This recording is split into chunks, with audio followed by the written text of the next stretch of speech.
Well, you've had a lot of big interviews. You had Kevin Hart. You had Khabib. You had John McAfee before he passed away. Yes. Under very suspicious circumstances. Right. Have you seen that one? I haven't watched the whole thing. Okay, I watched the whole part of it. If you watch it, go watch the 43rd minute mark. Okay. Here's why. Matter of fact, while I'm giving you what happened, you can go to it real quick and just kind of see what happens.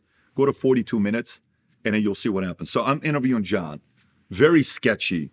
So finally, he agreed. I'm in Nashville because I'm interviewing Arthur Laffer and one other guy. And he hasn't given us 100% whether we're going to interview him or not. Finally, he says yes. Okay? So we're in Nashville. We're at Barnes & Noble. And I'm telling Mario, if this guy's not going to get back to us, we got to leave. We got to leave this place and go to our next meeting. He said, let me just call the guy. Boom, phone rings. He picks up. Hey, this is John McAfee. Here's the address.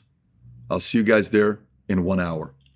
I'm like, 1 hour? It's like, it's an hour and a half drive away from Nashville. What do you mean 1 hour? Well, I'll see you guys there in an hour and a half. Great. We pull up to the house. I'm in the car talking to Tom Ellsworth. I ask Mario and Luis to go inside to set up. Mario and Luis go inside, and there's M16s everywhere, okay? And when I say M16s everywhere, I don't mean one or two. It's everywhere. Yeah, cool, because McAfee had that army in what country when he was living? I don't know whether it was Belize or I think it was one Belize. of those. Yeah, I thought it was Belize. He had literally an actual armed army. You know what he did to his neighbor as well? He's a very interesting guy. Yeah. So anyways, this guy, my guys are in there, and Mario calls us, Pat, these guys are freaking out. If you don't come in right now, they're asking, why are you in the car on the phone right now? Who are you talking to? They want to know who you're talking to. So I'm talking to Tom. Pat, I'm telling you, please come inside. We're worried. I'm like, okay. So I said, Tom, I got to go. They're freaking out. I close the door, and I go inside the house. He says, the security guy comes, two of the guys. Who the F are you? I said, I'm Patrick Bet-David. I'm going to be interviewing John. What's your background? I'm from Iran. Why are you here? Are you a spy? What do you do? I said, were you guys in the military? Yeah, we were in the military. Were you? I said, I was. Oh, really? Yes. Where were you stationed at?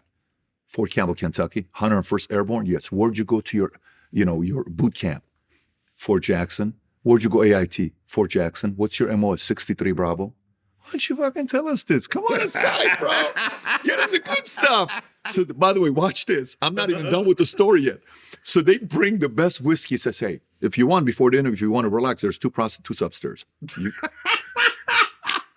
When I'm telling you, they tell me this. They're like, we're offering, if you want, you'll be more relaxed for the interview. I said, listen, thank you for the gesture. I'm going to be okay. I appreciate it. So we're having whiskey together. And then next thing you know, you hear the 7 German shepherds, ruff, ruff, ruff, barking craziness. And you hear the sound of a chain opening up a door. We're like, what the hell is going on? My camera guy, Luis, at this point is worried for his life. He doesn't know if he's going to make it or not. And I'm sitting there.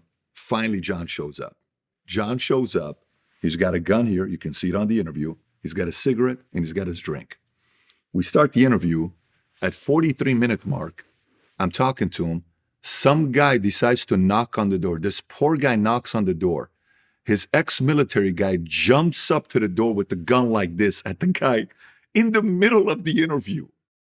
And I'm like, Mario's like, that guy's going to get shot. We're going to be in the news today. We're in here. We're all going to jail. And the guy goes, is that the good? You don't even hear what the guy says. And finally, the guy leaves. He closed the door. You see all this on the podcast, in the interview. He puts the gun in. He comes this way. Finally, we finish the interview. By the way, very, very interesting what he talked about. Who he trusts, who he doesn't trust.